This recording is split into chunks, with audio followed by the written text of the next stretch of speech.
Habíamos quedado, si se recuerdan, en este punto 10 de sacerdote. Vamos a retroceder un poquito para tomar desde donde dejamos y entender por dónde andamos, ¿cierto? Estábamos viendo el punto 5 de la segunda parte del estudio de Cristología. Estábamos viendo respecto de su venida a la tierra, ¿sí? Y todas las profecías sobre la venida de Cristo. Habíamos visto el post-evangelio, la línea de Abraham, la línea de Judá, la línea de David, todas las líneas de Cristo, que nació de una virgen, que nació en Belén. Todas estas cosas pasaron para que se fueran cumpliendo las profecías que estaban en el Antiguo Testamento, y estas son las citas que hay aquí. Que él fue el precursor, que fue rey, profeta, y habíamos quedado en el punto de ver que él fue sacerdote, ¿sí?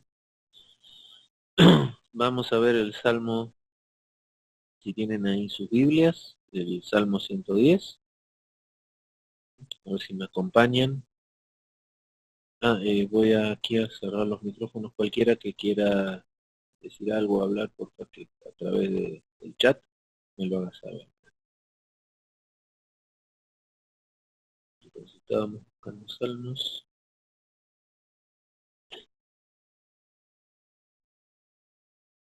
110, 4 dice: Juró Jehová y no se arrepentirá, tú eres sacerdote para siempre, según el orden de Melquisedec.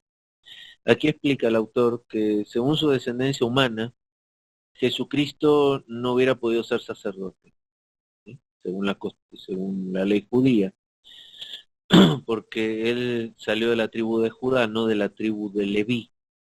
Pero lo que leímos en el Salmo 110, y también se puede ver en Hebreos 5:5, confirman que el Mesías no iba a ser sacerdote según el orden levítico, sino según el orden de Melquisedec. O sea, el sacerdote con el cual se encontró Abraham y le dio el diezmo de todo lo que había conseguido.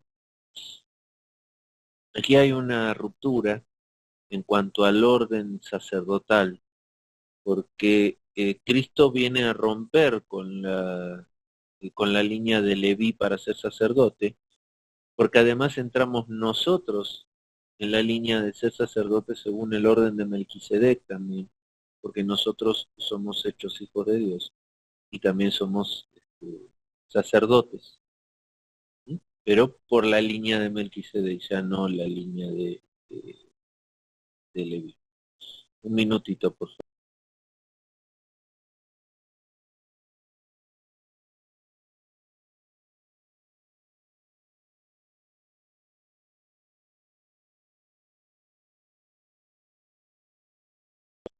Amén.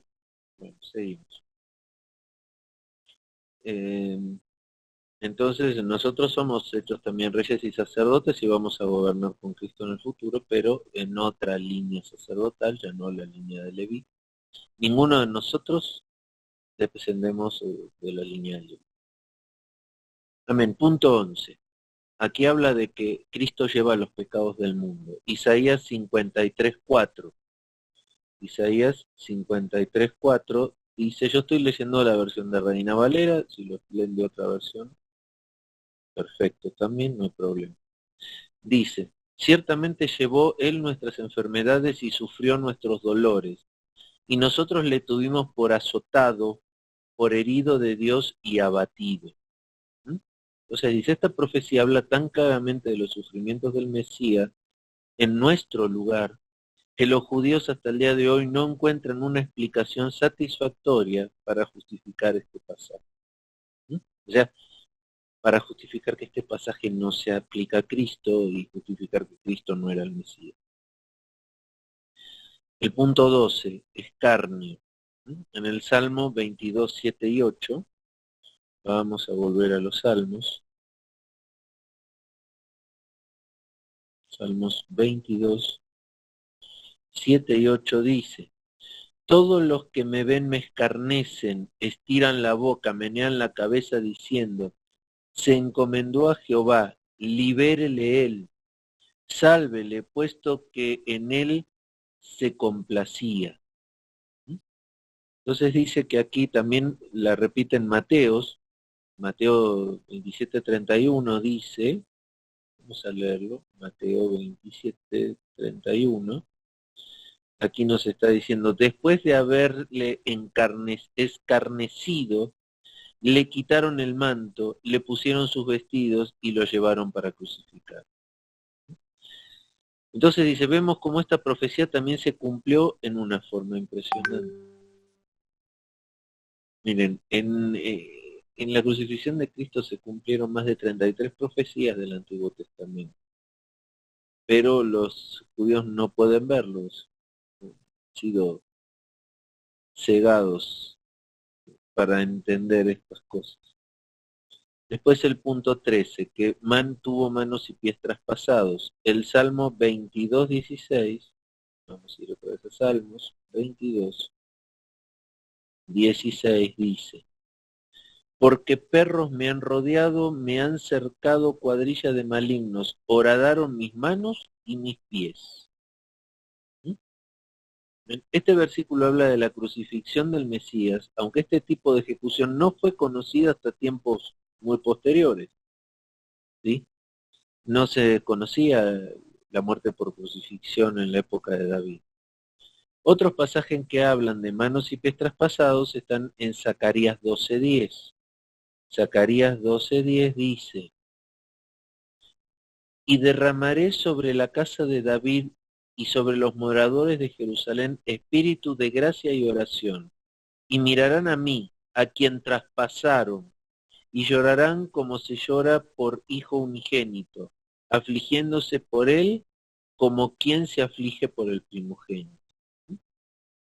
O sea, Zacarías también profetiza sobre que sería traspasado. Aquí no especifica exactamente manos y pies, pero sí que iba a ser traspasado. Este es uno de los que más me gusta, que ningún hueso fue quebrantado. Salmo 22:17 dice, contar puedo todos mis huesos, entre tanto ellos me miran y me observan. O sea, habla de que lo observan pero no le rompen ningún hueso. Salmo 34, ahora vamos al 34:20, dice, Él guarda todos sus huesos, ni uno de ellos será quebrantado. Juan 19:33 nos cuenta cómo los soldados no le quebrantaron los huesos de las piernas, puesto que Jesucristo ya estaba muerto. Este procedimiento aceleraba la muerte por asfixia. Los condenados a muerte no podían apoyarse más con sus piernas si estas fueron rotas. Bueno, era una de las costumbres para acelerar la crucifixión, principalmente cuando venía la noche. Una persona colgada, crucificada, podía durar mucho tiempo. Entonces la manera de acelerar su muerte era romperle las piernas. Al romperle las piernas, se asfixiaba muy rápido. Ya no podía sostenerse en las piernas y su asfixia era mucho más rápida. Pero a Cristo no le rompieron los huesos porque cuando iban a romperle los huesos se dieron cuenta que ya estaba muerto por medio de que lo penetraron con la lanza y que salió sangre y agua, lo cual ya determinaba que él ya estaba muerto. O sea, se cumplen las profecías. Esta es una de las más especiales de las profecías cumplidas. 15. Los soldados juegan por sus vestidos, o sea, ponen sus ropas a azar. Dice en el Salmo 22:18. 22:18. Repartieron entre sí mis vestidos y sobre mi ropa echaron suertes. Dice la palabra que se jugaron con dados la ropa de Jesús entre los soldados que estaban así vigilando la crucifixión. ¿No es cierto? Dice, también una profecía que fue cumplida por personas que no tenían ni idea que estaban cumpliendo algo que fue anunciado 1000 años antes. Y esto se puede ver en Juan 19:24. En Juan 19:24 dice, entonces dijeron entre sí, no la apartamos, sino echemos suerte sobre ellas y a ver de quién será. Esto fue para que se cumpliese la escritura que dice, repartieron entre sí mis vestidos y sobre mi ropa echaron suerte, y así lo hicieron los soldados. Y aquí Juan cita el Salmo 22, 18. Más profecías cumplidas. El 16, la oración de Jesucristo. Salmo 22, 1 dice, Dios mío, ¿por qué me has desamparado? ¿Por qué estás tan lejos de mi salvación y de las palabras de mi clamor? Mateo 27, 46 nos muestra el cumplimiento de estas palabras en la oración que Jesucristo pronunció en la cruz. Este salmo es una clara profecía de la crucifixión, como ya lo hemos visto antes. El 17, que fue desfigurado.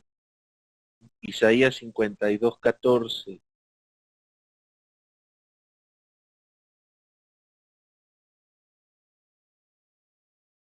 Dice, como se asombraron de ti muchos, de tal manera fue desfigurado de los hombres su parecer y su hermosura más que la de los hijos de los hombres. Así asombrará él a muchas naciones. Los reyes cerrarán ante él la boca porque verán lo que nunca le fue contado y entenderán lo que jamás habían oído.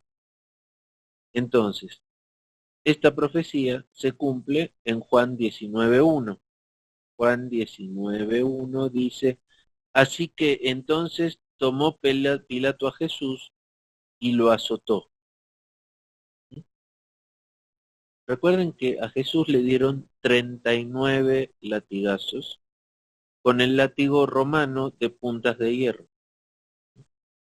¿Por qué 39? Porque se consideraba que 40 era la muerte.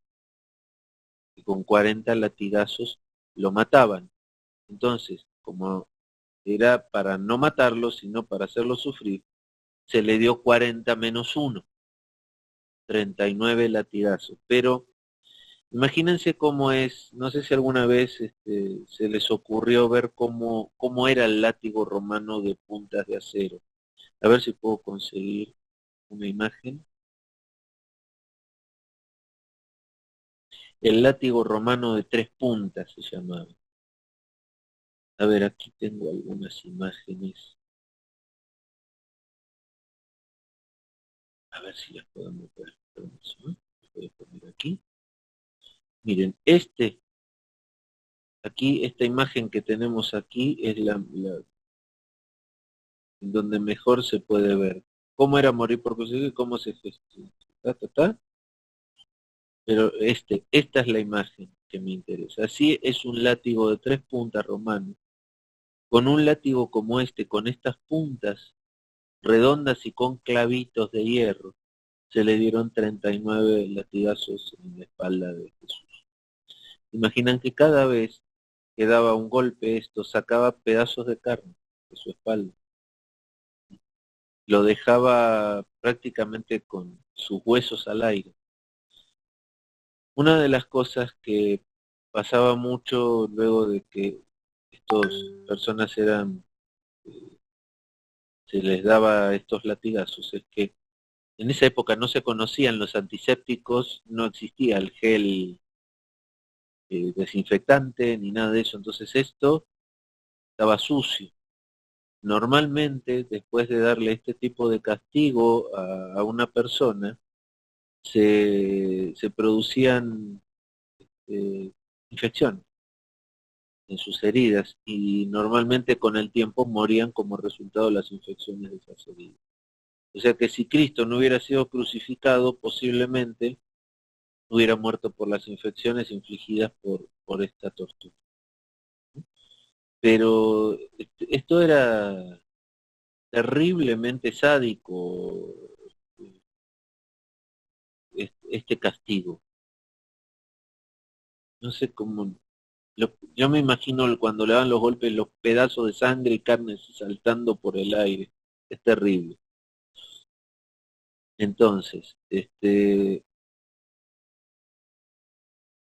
estábamos viendo aquí el 19.1 de Juan, ¿no es cierto? que lo azotaron con ese látigo, y va a venir en el próximo, que va a decir que la profecía de Isaías 53:5, que él fue azotado y luego llevado a la muerte. El cumplimiento está en lo que ya leímos, pero un poquito más largo, ¿no es cierto?, toda la explicación. Termina en el 18 que dice, y allí le crucificaron y con él a otros dos, uno a cada lado y Jesús en el medio. Pues aquí muestra del 19, del 1 al 18, cómo es azotado, eh, desfigurado, golpeado y finalmente llevado a la cruz para sacrificarlo. En Isaías 53:5, vamos a ir a Isaías 53:5, dice, mas él herido fue por nuestras rebeliones, molido por nuestros pecados, el castigo de nuestra paz fue sobre él y por su llaga fuimos nosotros curados. ¿Ven? Esa es la profecía de Isaías. Él necesitaba ser desfigurado, azotado, su sangre derramada, lleno de llagas, porque aquí la profecía de Isaías dice, por sus llagas que nosotros somos sanados. Amén. 19, resurrección. Salmo 16:10 dice, porque no dejarás mi alma en el Seol, ni permitirás que tu santo vea corrupción. ¿Mm? En Hechos 13:35 se refiere este salmo claramente a la resurrección. Entonces voy a ir a Hechos 13:35 dice, por eso dice también en otro salmo, no permitirás que tu santo vea corrupción. ¿Mm? Entonces, aquí tenemos una profecía de su resurrección. Y luego viene la última, que es la de la ascensión, la 20. Ascensión. Y en el Salmo 68:18, Salmo 68:18 lo profetiza diciendo, subiste a lo alto, cautivaste la cautividad, tomaste dones para los hombres y también para los rebeldes, para que habiten entre ellos Jehová Dios. Entonces, en el 68:18 aquí explica, subiste a lo alto. Entonces, Efesios 4:8 hace referencia a este salmo mencionando la ascensión de Jesús al cielo. Entonces, Efesios 4:8 dice, por lo cual dice, subiendo a lo alto llevó cautiva la cautividad y dio dones a los hombres. Aquí tenemos un ejemplo de todas las profecías que se cumplieron en Cristo. Todavía los judíos no lo aceptaron en su tiempo, siguen sin aceptarlo, ignoran todas estas profecías, o sea, no las aplican a Cristo. Pues bueno, para mí, que estudio la palabra, está más que claro que Cristo cumplió todas las profecías referentes al Mesías, lo suficiente para que no haya ninguna duda de que Jesús es nuestro Salvador, nuestro Redentor, y va a ser muy difícil explicarle estos puntos a la gente que lo quiere negar, ya sea católico, judío, cualquiera de ellos. Pero no tenemos nosotros que entrar en esas discusiones. Nosotros fuimos llamados a predicar la palabra, a anunciar el año agradable del Señor. Además, Pablo le enseñaba a Timoteo que no contienda sobre palabras porque solo lleva a la perdición de los oyentes. Entonces nosotros esto tenemos que conocer para nosotros mismos saber con absoluta certeza que Cristo es el Señor.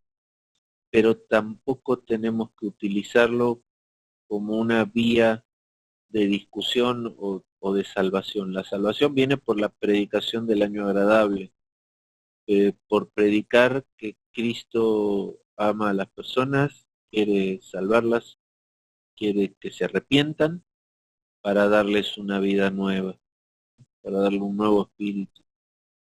Ese es el verdadero objetivo de nuestra predicación y espero se haya entendido bien todas las profecías. Vamos a pasar a otro tema. Si hay alguna duda, a ver, aquí hay una pregunta de alguien. Amén. Gracias a que ellos lo niegan, es cierto, nosotros podemos ser salvos.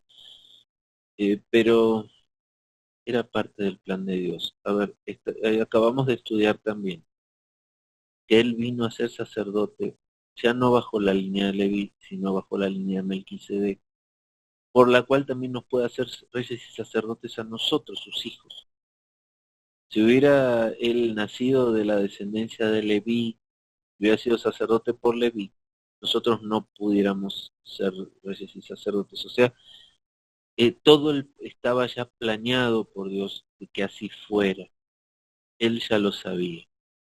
Y si, te imaginas que si Dios quería salvar a la humanidad, si lo hubieran aceptado los judíos, Él ya en su plan hubiera armado las cosas de tal manera para también alcanzarnos a nosotros. ¿Sí? Entonces, porque lo negaron, somos salvos, sí. Pero si no lo hubieran negado, seguramente el plan de Dios también nos hubiera incluido a los que aceptamos al Señor. Entonces, somos salvos porque le agradó hacia Dios, porque para su gloria somos salvos. Nos dio esta salvación tan grande como un regalo por, porque Él así lo quiso, para su propia gloria. A mí me gusta más esa frase que decir que porque lo negaron ellos, nosotros somos. Nosotros somos porque Dios así lo quiso. Y ojalá ellos, un día el pueblo escogido de Dios, también pase a aceptar a Cristo como su Señor. Pero bueno, vamos a seguir entonces, si no hay alguna otra pregunta o algo, vamos a pasar al tema B, la kenosis. ¿Qué es la kenosis? ¿Mm? Este es un punto importante. Ninguna pregunta, continuamos. Entonces vamos a entrar al punto B, la kenosis. Significado y referencia bíblica de la palabra. La palabra kenosis, griega, sale en Filipenses 2:7 y dice, sino que se despojó a sí mismo tomando forma de siervo, hecho semejante a los hombres. En su forma verbal, el kenosen. La traducción Reina Valera traduce la palabra se despojó a sí mismo. La palabra sale en el Nuevo Testamento en 4 versículos más. Romanos 4:14. Porque si los que son de la ley son los herederos, vana resulta la fe y anulada la promesa. ¿Mm? Entonces, vamos a estudiar un poquito estos versículos. Vamos a ir primero a Filipenses 2:7. Yo lo tengo aquí en el Word, en la computadora, y esto me va a facilitar poder ver dónde está la palabra.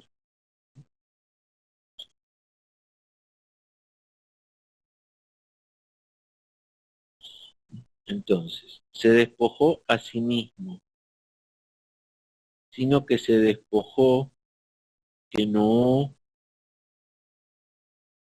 tú, aquí está la palabra, es la 2758, y dice que no, que quiere decir denigrar, neutralizar, falsificar, vana, hacer despojar, desvanecer. Voy a poner aquí el Word, y aquí abajo pueden ver la palabra que está traducida aquí, se despojó. Esta palabra 2758, que no, que dice vaciar, denigrar, neutralizar, falsificar, vana, hacer vana, despojar y desvanecer.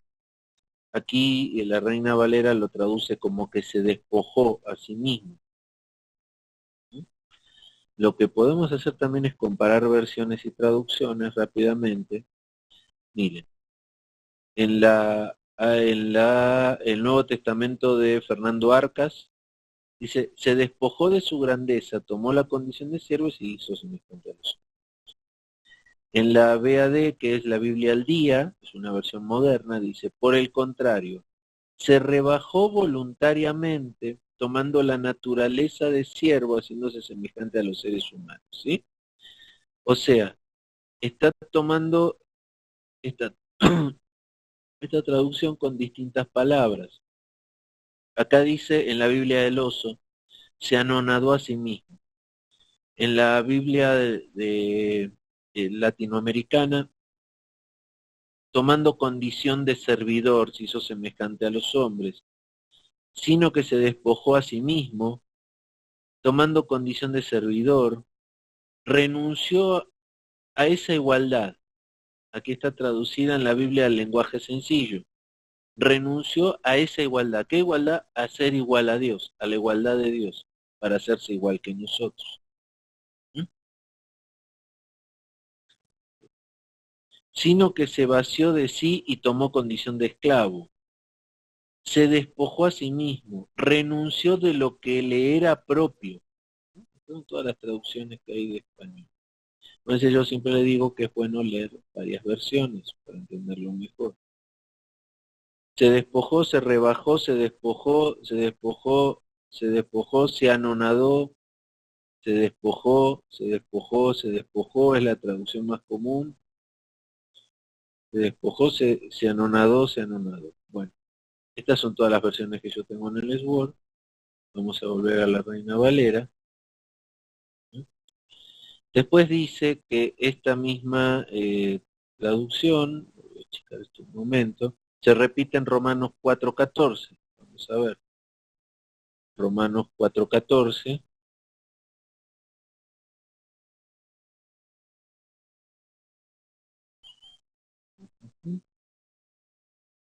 Romanos 4.14 dice. Porque si los que son de la ley son herederos, vana resulta la fe y anulada la promesa. A ver aquí donde está la palabra.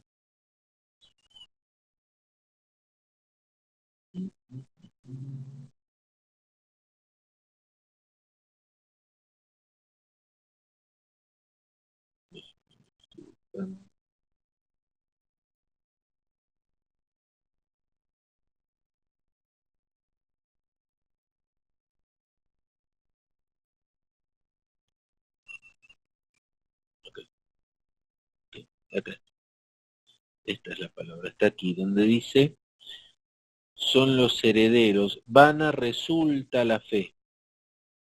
Aquí es donde usa el que no. En vana resulta la fe. O sea que se neutraliza la fe, se figura, se disminuye. Y donde la está aplicando de la misma manera. O sea que, así como Dios se despojó de sí mismo, uno vana resulta la fe, o sea, perdemos también la fe, se neutraliza, se despoja, se desvanece la fe. ¿Dónde más dice que se encuentra? A ver. Porque si los que son ahí van a resultar. En 1 Corintios 1.17. Pues no me envió Cristo a bautizar, sino a predicar el Evangelio, no con sabiduría de palabras, para que no se haga vana la cruz de Cristo. Aquí lo mismo, para no desmerecer o menospreciar la cruz de Cristo. En 1 Corintios 9.15 también usa esta palabra. Pero yo de nada de esto me he aprovechado, ni tampoco he escrito esto para que se haga así conmigo, porque prefiero morir antes que nadie desvanezca, que está traducido como desvanecer, y se acuerdan que es una de las acepciones, ¿no? Desvanecer es una de las acepciones de la palabra. Esta mi gloria, 2 Corintios 9.3, pero he enviado a los hermanos para que nuestro gloriarnos de vosotros no sea vano, o sea, no se disminuya, no se desvanezca. En esta parte, para que, como lo he dicho, estéis preparados. En cada uno de estos versículos el significado de la palabra es resultar vano, hacerse vano, ser vano y desvanecer. Ninguna de estas traducciones cabe exactamente en Filipenses 2:7. ¿Mm? Entonces, cuando aquí dice se despojó a sí mismo y utiliza la palabra kenosis, está diciendo que hizo vana, se retiró las acepciones que teníamos y ¿sí? O sea, neutralizó su condición, lo hizo vana, se despojó de esa misma. Amén. Aquí me pusieron un amén en el grupo de Flor.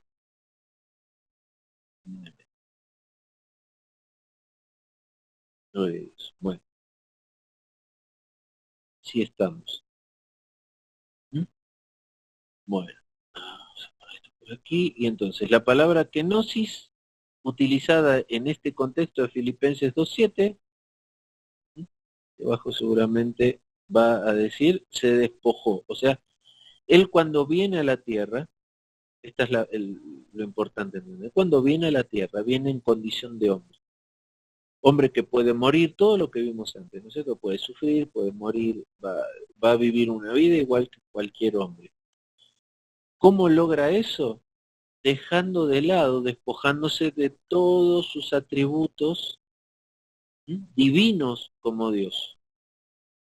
¿Cierto? Si no, no hubiera sido válida su sacrificio para reemplazarnos a nosotros. Él tenía que ser como nosotros, sufrir y sentir como nosotros. Entonces él tuvo que dejar esa gloria, la cual tuvo siempre junto al Padre. ¿Mm? Gloria que el Padre le devuelve de nuevo cuando él vence, cuando él logra completar el sacrificio en la cruz por nosotros. O sea, cumple su propósito. ¿Bien?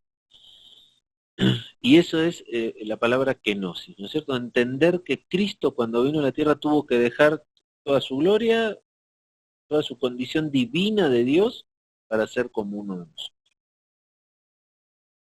Entonces, hay una doctrina atrás de la palabra kenosis. ¿Mm?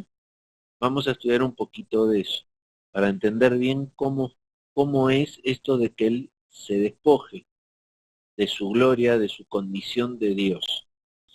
Dice, la traducción de kenosen en Filipenses 2:7 se decide por su contexto.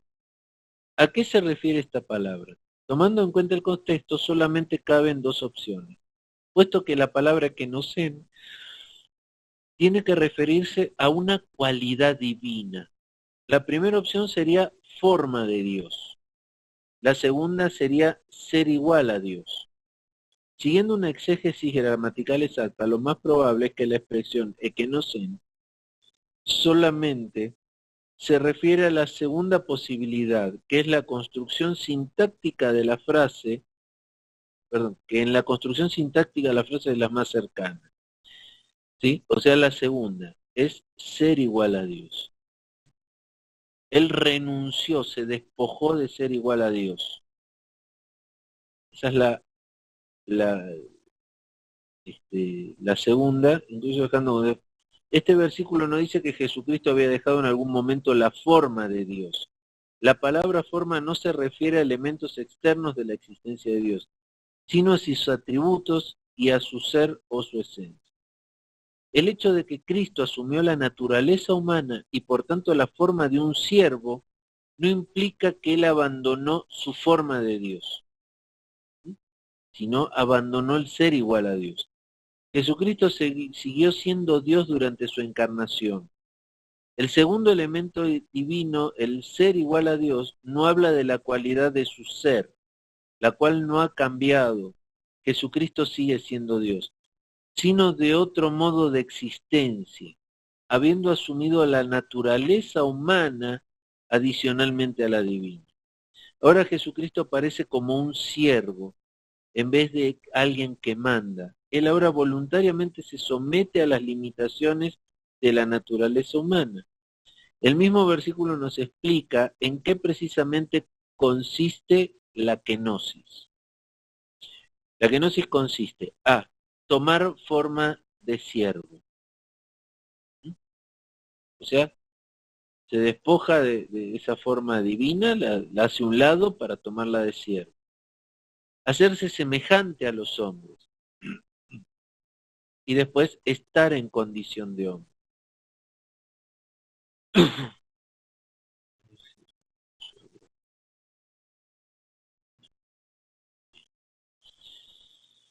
Además tenemos la frase se humilló a sí mismo, un paralelismo que explica el significado de ekenosen. Se despojó a sí mismo, de su propia voluntad se despojó. ¿Mm?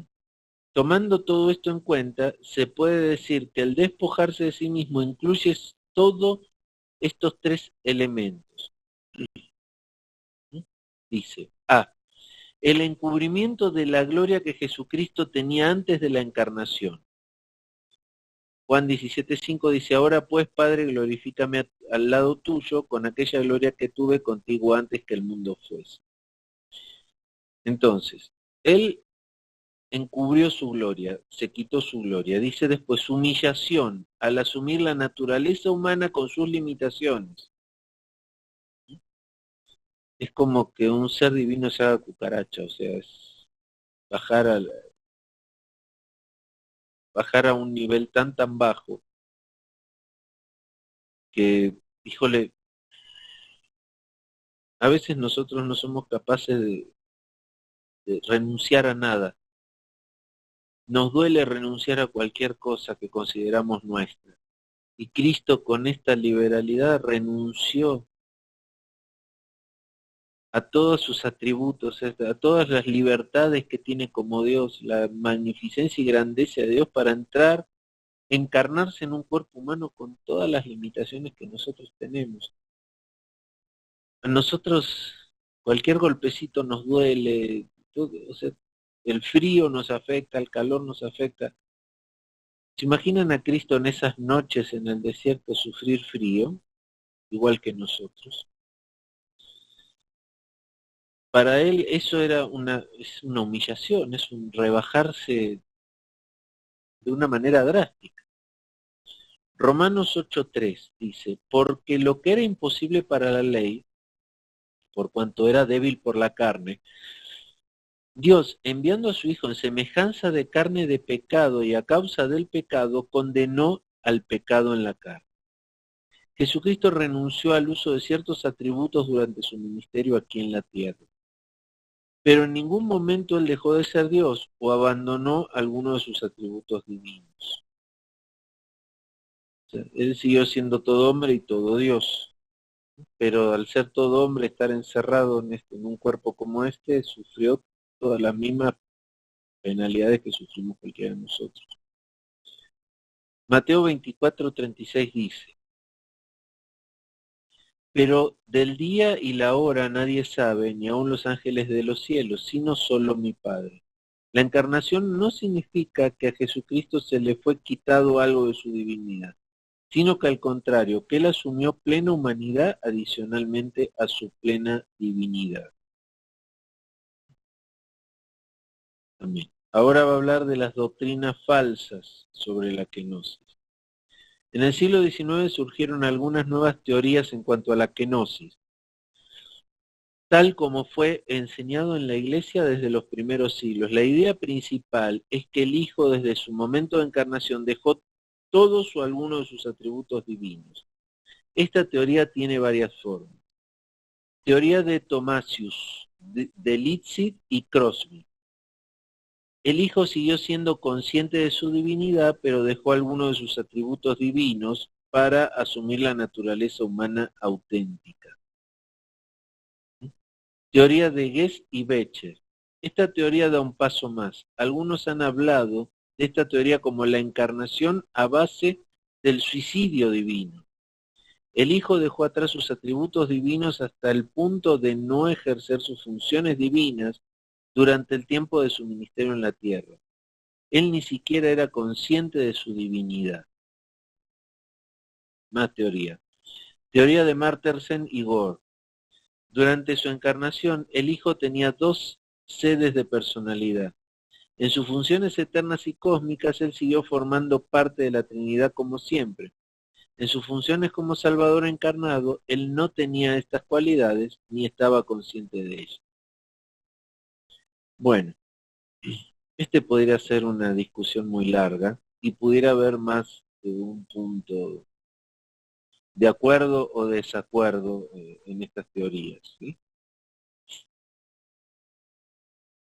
Cristo seguía teniendo atributos divinos. Él podía leer el corazón de los hombres, él podía sanar. Fíjense que antes de recibir el Espíritu Santo, en el bautismo, él pudo convertir el agua en vino en las bodas de Caná.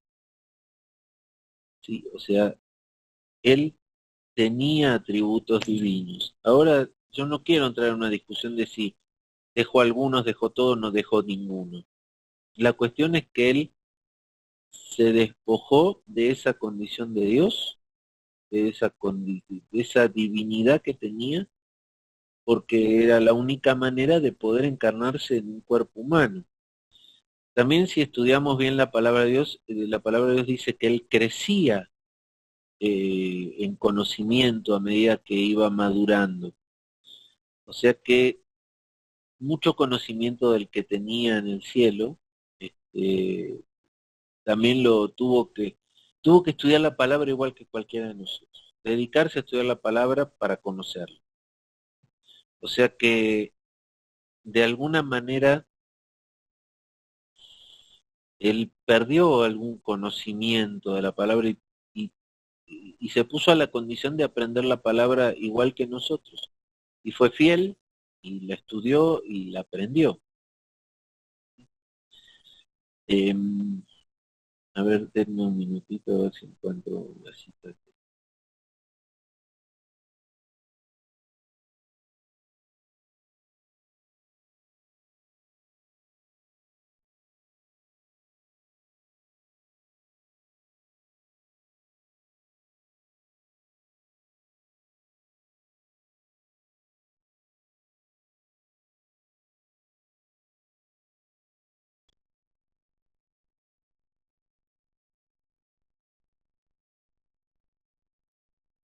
Aquí está, Lucas 2:52, era lo que quería buscar, dice, mire,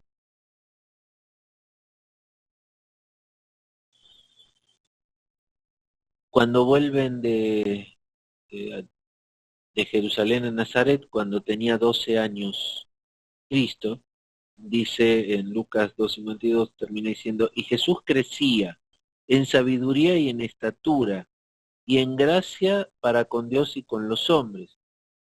O sea que él tuvo que crecer también en su sabiduría, estudiar la palabra, trabajar igual que nosotros, ¿no es cierto? Entonces, si tomamos este versículo, podemos disentir un poco con lo que pone aquí el autor de este estudio, ¿no es cierto? Como que él no dejó ningún atributo divino. De alguna manera hubo cosas que tuvo que aprender en el caminar.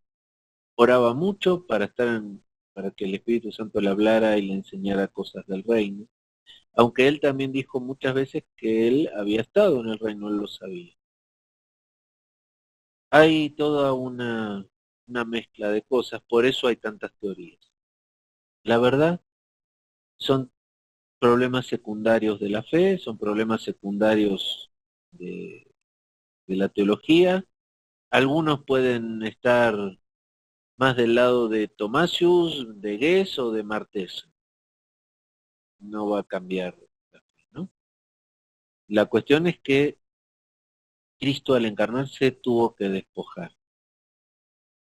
Un ser divino como él era no entra en un cuerpo humano como el nuestro, así que hubo cosas que él tuvo que dejar en manos del Padre para poder hacerse como nosotros.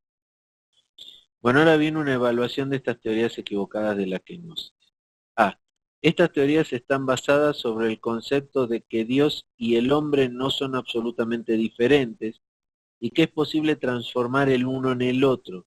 Dios puede llegar a ser otro del que en realidad es.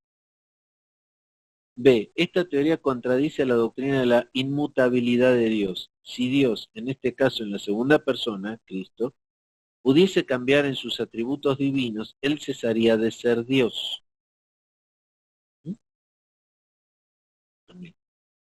De hecho, la doctrina, el punto C, de hecho la doctrina de la Trinidad es destruida por estas teorías porque el Hijo humanizado ya no puede ser Dios.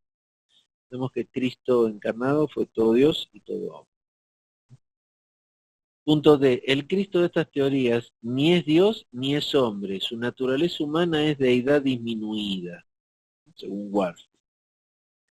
Bueno, cada uno puede sacar sus propias conclusiones en este aspecto. En líneas generales, la palabra dice que él se despojó, kenosis, se tuvo que rebajar, se tuvo que reducir para encarnarse como, ¿cierto? Y de ahí, cuánta divinidad había, cuánta divinidad no había, al despojarse, qué es lo que dejó, yo creo que sigue siendo un misterio. Por eso hay tantas teorías. Eh, Cada uno puede en su estudio, en su crecimiento espiritual, tener una idea más formada de esto y no necesariamente tiene que ser igual a la del otro. ¿Bien? Bueno, hasta aquí el punto.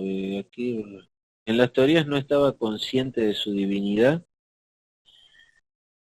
Él sabe que es hijo de Dios. Ahora, ¿sabes qué es lo que la palabra no nos explica con total claridad?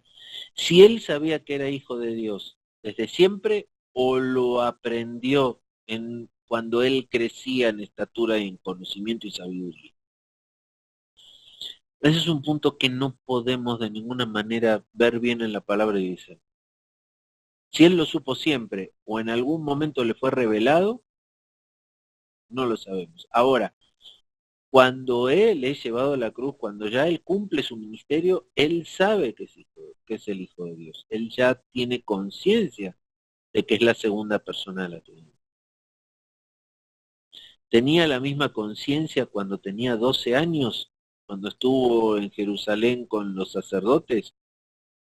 Mm, no lo explica la palabra. Entonces, lo que sí veo en la palabra es que él crecía en estatura, o sea que él tuvo que estudiar, tuvo que aprender. Como que fue parte de su propósito, tener que aprender igual que nosotros. De alguna manera Dios retuvo conocimientos de la divinidad de Cristo y él lo fue aprendiendo, fue buscando revelación. Es un camino muy similar al que tenemos que hacer nosotros. Los que están estudiando la palabra de Dios, yo personalmente no tengo los mismos conocimientos y conceptos de hace 20 años atrás. Llevo 35 estudiando la palabra, pero hace 20 años, híjole, cuando analizo, si agarro prédicas mías de hace 20 años, estudios míos de hace 20 años, me parece que los hizo una persona que no tenía el conocimiento necesario, todo el conocimiento de la palabra. Uno va madurando. Y Cristo se ve el mismo proceso en él, que el que vivimos nosotros. Nosotros en algún momento tomamos conciencia de nuestra salvación, porque dice la palabra de Dios que el Espíritu de Dios lo revela a nuestro espíritu, que somos hijos de Dios. Pero es algo que en algún principio de nuestra vida cristiana no lo tenemos muy claro, ¿no es cierto? Y posiblemente con el madurar un día lo reconocemos y lo entendemos. Y yo veo ese mismo proceso. Cuando estudio su palabra veo ese proceso. Entonces, ¿cuánto de su divinidad él era consciente?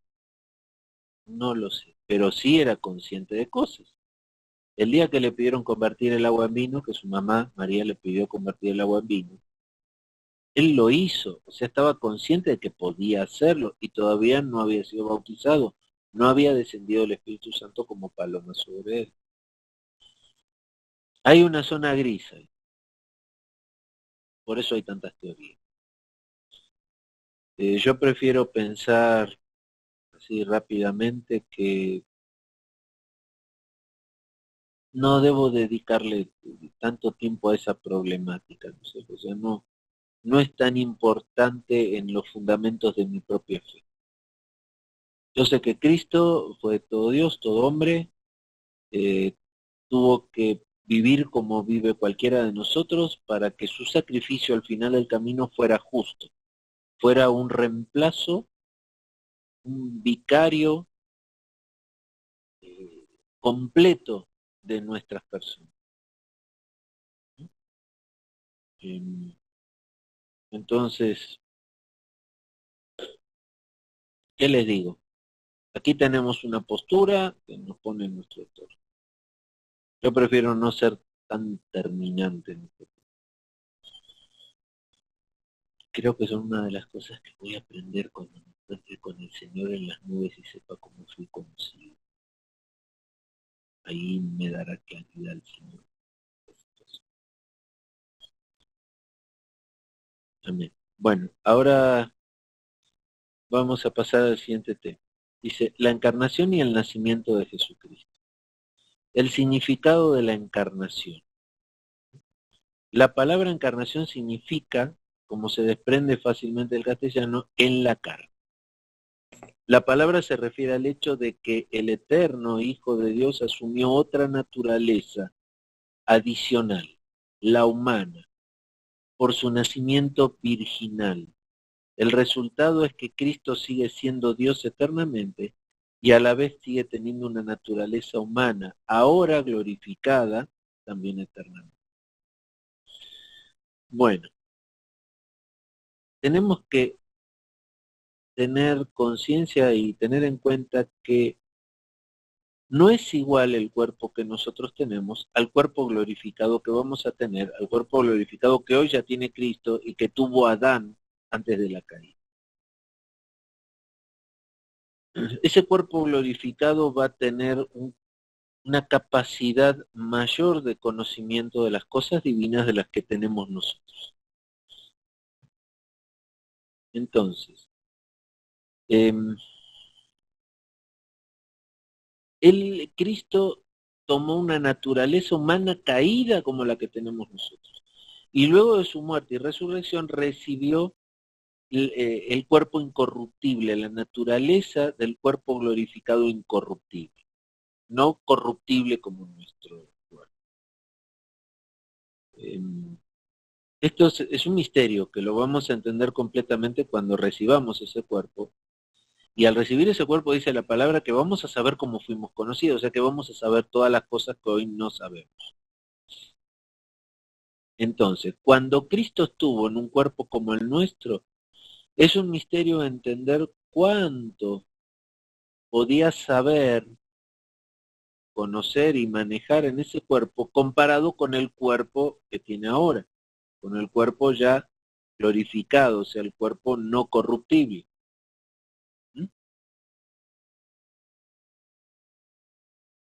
Entonces, ese es un misterio que lo vamos a saber cuando estemos con Cristo.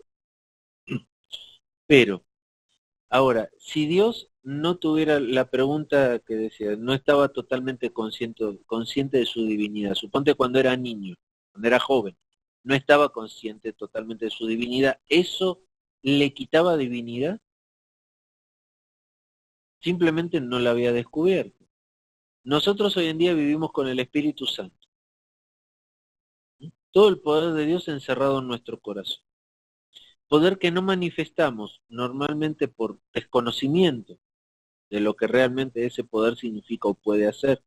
Lo que nuestra relación con el Espíritu Santo que mora en nosotros puede realmente hacer. No tenemos una completa conciencia. El Espíritu Santo nos va transformando y a medida que nos va transformando vamos entendiendo más, vamos conociendo más de esa divinidad que vive en nosotros. ¿Cristo tuvo el mismo proceso? No lo sé. No creo que nadie pueda responder esa pregunta más que el Espíritu Santo.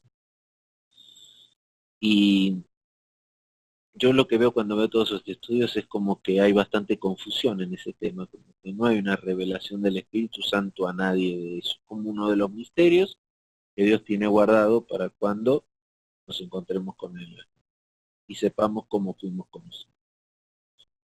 Dice la palabra, no sepamos cómo fuimos conocidos. O sea, sepamos realmente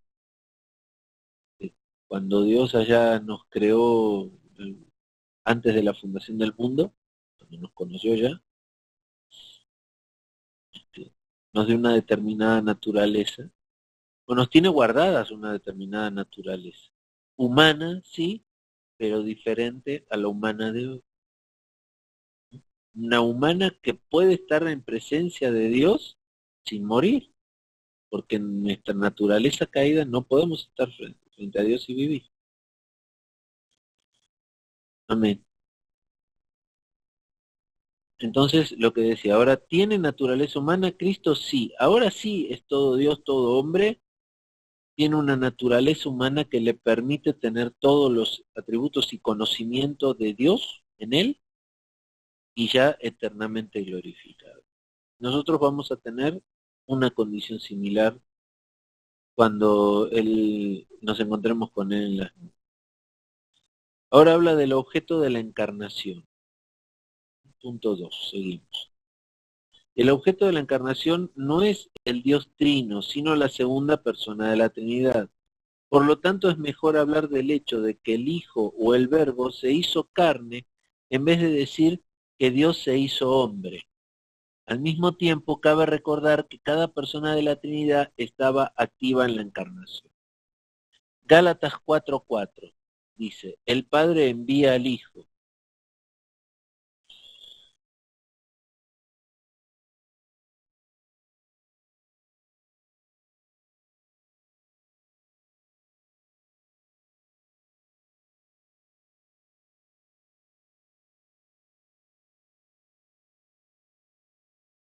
Me dan un momentito, por favor, ya regreso, un momento.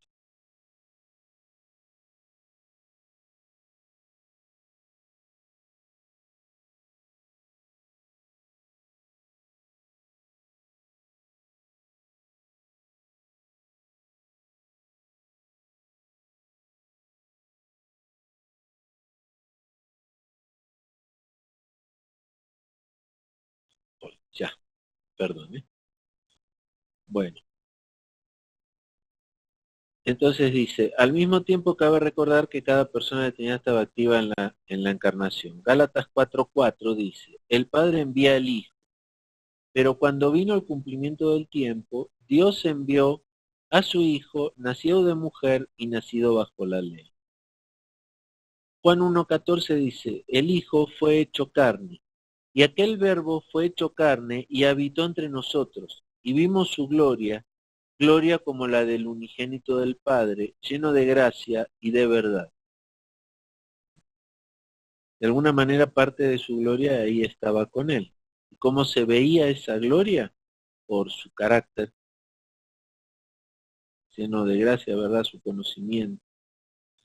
Romanos 8:3.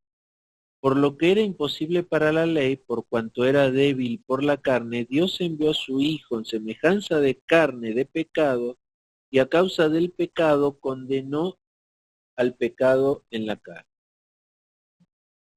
Mateo 1:20, el Espíritu Santo engendró a Jesucristo, y pensando él en esto, he aquí un ángel del Señor le apareció en sueños y le dijo, José, hijo de David, no temas recibir a María tu mujer, porque lo que en ella es engendrado del Espíritu Santo es. Esto es lo que muestra es que Cristo fue una persona que nació, nombre, sin el pecado original.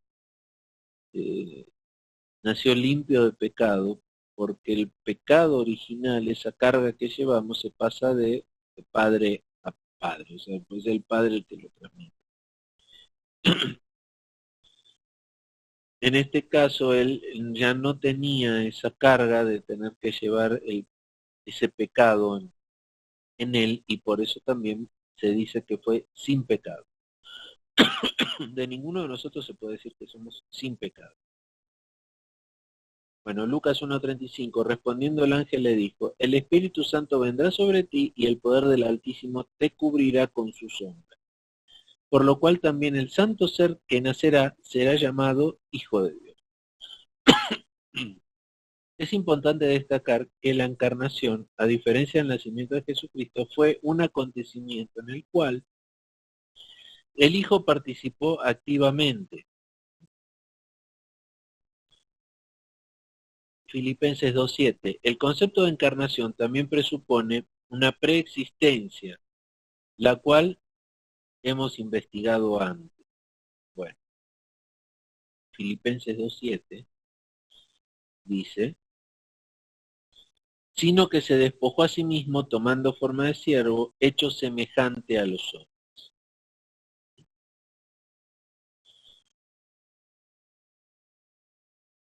Me gustaría poder aclarar más sobre esto, pero así como lo hace confuso el autor es porque así de confuso es, y así diferentes teorías y formas de pensar puede haber. El punto es que él nació de mujer igual que todos nosotros.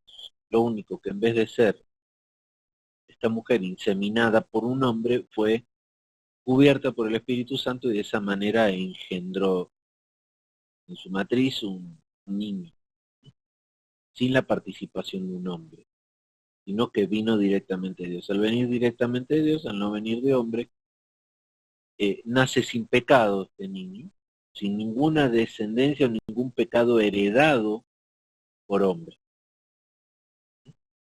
Pero al nacer de mujer nace con todas las características de cualquiera de nosotros, con un cuerpo corruptible igual que el nuestro. Envejeció, creció, sufrió igual que todos nosotros.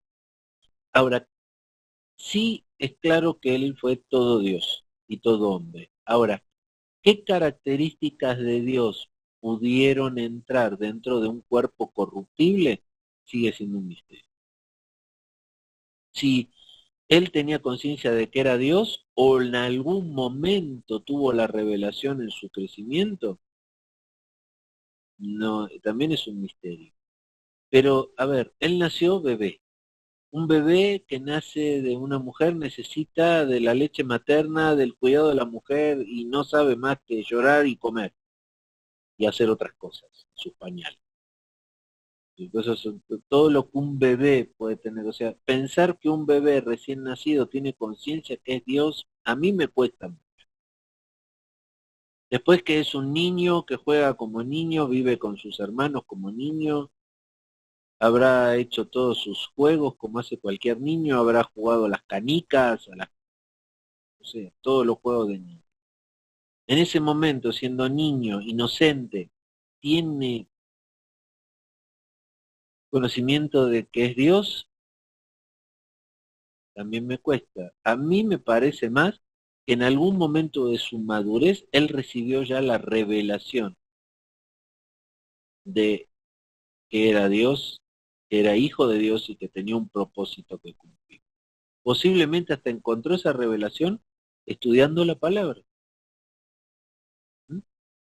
Su madre le habrá contado que cómo fue su nacimiento, que fue un nacimiento del Espíritu Santo. O sea, él tendría ese conocimiento, sí, su madre se lo habría dicho. Ahora, cuando ese conocimiento hizo clic en su revelación, en su estudio de las cosas de Dios y demás, para que un día dijera, soy hijo de Dios, soy Dios, soy, me despojé de mi divinidad para venir a nacer así. No lo sé. Cada uno puede hacer su propia teoría en este sentido. Punto 3. La necesidad de la encarnación. Si ustedes me permiten, ya son 9:30, seguimos 10 minutitos más para compensar el tiempo que me demoré. Así avanzamos un poquito más en el estudio. Si alguien no está de acuerdo, me lo dice aquí por el chat y vemos, ¿sí? Vamos a seguir con este punto 3. Vamos a terminar con el punto 3. Habla de la necesidad de la encarnación. Una pregunta interesante es, ¿habría la encarnación del Hijo también tenido lugar si Adán no hubiese caído en el pecado? ¿Se dan cuenta que se está haciendo preguntas difíciles de responder, ¿no? ¿Habría tenido lugar si Adán no hubiese caído en pecado? El plan de Dios era así, o sea, no podemos cambiar el plan de Dios o tratar de tomar bifurcaciones. Nos metemos en un razonamiento muy humano. ¿Qué hubiera sido si? Nunca hubiera sido otra cosa, porque el plan de Dios es perfecto y siempre se va a cumplir. O sea, todo esto pasó porque Dios así lo, lo preparó y lo llevó a cabo. Si Adán no hubiera caído en pecado, Dios se hubiera equivocado, no hubiera habido plan de Dios. Entonces, hubiera nacido Cristo si no hubiera caído en pecado Adán. Sí. Acá Dan Coates, por ejemplo, respondió afirmativamente a la pregunta, mientras que Tomás de Aquino dijo que no. O sea, vamos a encontrar unos que sí y otros que no. Los reformadores están en este problema de acuerdo con Tomás de Aquino, que dice que no. Aparte de razones filosóficas en pro o en contra, la Biblia de una forma inequívoca relaciona la encarnación con el pecado del hombre. Obvio, es el plan de Dios. Lucas 19:10 dice, porque el Hijo del Hombre vino a buscar y a salvar lo que se había perdido. Juan 3:16, porque de tal manera amó Dios al mundo que ha dado a su Hijo unigénito para todo aquel que en él cree no se pierda, no tenga vida. O sea, si no hubiera habido pecado de Adán, no habría nada perdido que salvar, no habría quedado de vida eterna a nadie porque Adán no hubiera sido expulsado del paraíso y seguiría con su cuerpo glorificado con el cual no metería. O sea, ya tendría vida eterna. Génesis, Gálatas 4:4. Pero cuando vino el cumplimiento del tiempo, Dios envió a su Hijo, nacido de mujer y nacido bajo la ley. Primera de Juan 3:8, el que practica el pecado es el diablo, porque el diablo peca desde el principio. Para esto apareció el Hijo de Dios, para deshacer las obras del diablo. Solamente existe un plan de Dios desde la eternidad y ese plan incluye la caída y la salvación del hombre. ¿Ven? Aquí está el punto importante que les decía. El plan de Dios es así y solo hay un plan de Dios. Y en el plan de Dios ya incluida la caída de Adán y la venida de Cristo para salvarnos. Amén. Bueno, yo entonces les diría que con esto vamos a terminar el día de hoy. Un segundito que voy a anotar aquí donde llegamos.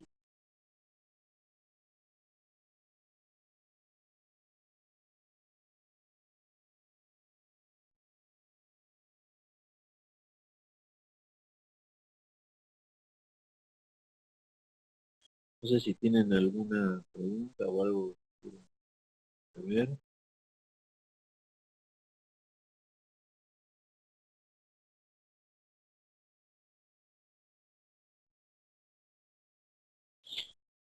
¿Algo?